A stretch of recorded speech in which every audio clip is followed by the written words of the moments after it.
ನಮಸ್ಕಾರ ವೀಕ್ಷಕರೇ, ರಾಯರು ನ್ಯೂಸ್ಗೆ ಸ್ವಾಗತ. ನಾನು ಋಷಿಕಾ ನಾಗ್.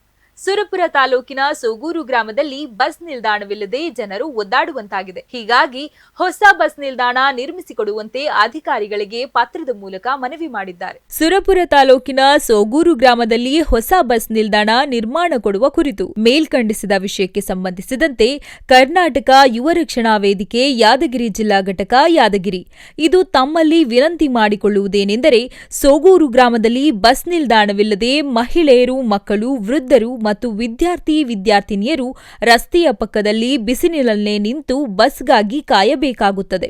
ಇದು ಸುಮಾರು ವರ್ಷಗಳಿಂದ ಬಸ್ ನಿಲ್ದಾಣವಿಲ್ಲದೆ ಸಾರ್ವಜನಿಕರಿಗೆ ತುಂಬಾ ತೊಂದರೆಯಾಗುತ್ತಿದೆ. ಇದು ಗ್ರಾಮೀಣ ಪ್ರದೇಶವಾಗಿರುವುದರಿಂದ ಬಸ್ ನಿಲ್ದಾಣದ ಬಗ್ಗೆ ಯಾರೂ ಕಾಳಜಿ ಮಾಡಿರುವುದಿಲ್ಲ. ಇಂತಹ ವ್ಯವಸ್ಥೆಯನ್ನು ತಾವುಗಳು ಮನಗಂಡು ತಕ್ಷಣವೇ ಸಾರ್ವಜನಿಕರ ಹಿತದೃಷ್ಟಿಯಿಂದ ಬಸ್ ನಿಲ್ದಾಣ ನಿರ್ಮಾಣ ಮಾಡಿಕೊಡಬೇಕೆಂದು ಮಾನ್ಯ ಡಿಪೋ ವ್ಯವಸ್ಥಾಪಕರು ಸುರಪುರ ಇವರಿಗೆ ಸಂತೋಷ್ ಭೂಮಾಶೆಟ್ಟಿ ಜಿಲ್ಲಾಧ್ಯಕ್ಷರು ಯಾದಗಿರಿ, ವಿಜಯಕುಮಾರ್ ವಿದ್ಯಾರ್ಥಿ ಘಟಕ ಅಧ್ಯಕ್ಷರು ಸುರಪುರ, ಮೌನೇಶ್ ತಾಲೂಕು ಅಧ್ಯಕ್ಷರು ಸುರಪುರ ಕಾರ್ಯಕರ್ತರು ಸೇರಿ ಮನವಿ ಪತ್ರವನ್ನು ಸಲ್ಲಿಸಿದರು. ಆ ರೀತಿ ಬಸ್ ಸ್ಟ್ಯಾಂಡ್ ಗಳನ್ನ ಕಟ್ಟಿಸಿಕೊಡ್ತಾರೆ ನಮಗೆ ಕೇಂದ್ರ ಕಚೇರಿ. ನೀವು ಪ್ರತಿಯೊಂದು ಗ್ರಾಮಕ್ಕೆ ಇರ್ತವಲ್ಲ ಅದು MLA ಅವರ ಅನುದಾನದಲ್ಲಿ ಕಟ್ಟಿಸಿಕೊಡ್ತಾರೆ. ಸರ್ ಅವ್ರನ್ನ ತಹಸೀಲ್ದಾರ್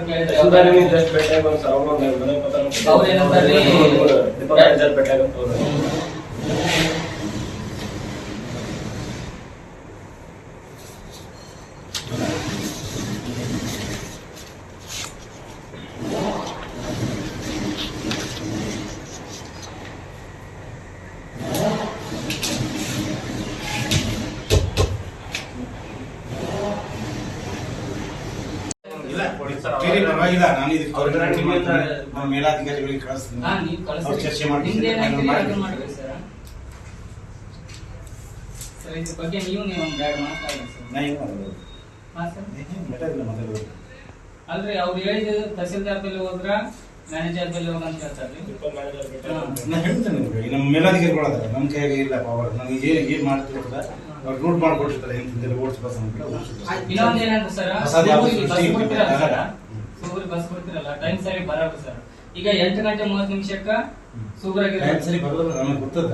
ಆ ರಸ್ತೆ ಹೆಂಗದ ಅಂತ ಏನ್ ಮಾಡಕ್ತಾರೆ? ಪ್ರತಿ ದಿವಸ ಇಂಥ ದಿವಸ ಗಾಡಿ ಮನವಿ ತಗೋರಿ ಸರ್. ಎಲ್ಲಿ ಬಸ್ ನಿಂತ ಶಿವಣ್ಣ ಸರ್ ಹಳಿ ಬಸ್ ಕಳಿಸ್ತೀರಿ, ಮತ್ತೆ ಕೆಡ್ಲಾರ ಎಲ್ಲ ಎಷ್ಟು ಇರ್ತಾರೆ ಸರ್. ಹೊಸ ಬಸ್ ಬಿಟ್ರೆ ಒಂದನ್ನು ಸೋಗರಿಗೆ. ಇದಾಗಿತ್ತು ಈ ಕ್ಷಣದ ರಾಯರು ನ್ಯೂಸ್. ನಮಸ್ಕಾರ.